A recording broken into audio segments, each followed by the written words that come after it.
I'm Anil Kumar, and in these first few videos we are trying to understand how to find domain of rational functions.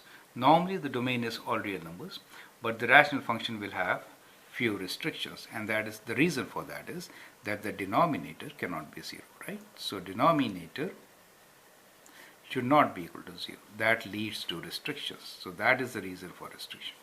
So we have two expressions here. Let me say a and b. Let us find what are the restrictions for these. So when you have multiple or products like this, then the restriction is denominator cannot be 0.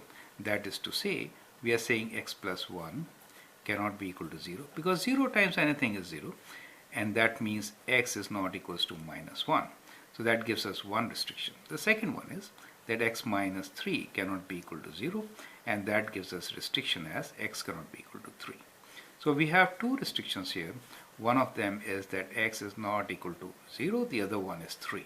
So that is how you can write your answers. I'm sorry, minus 1.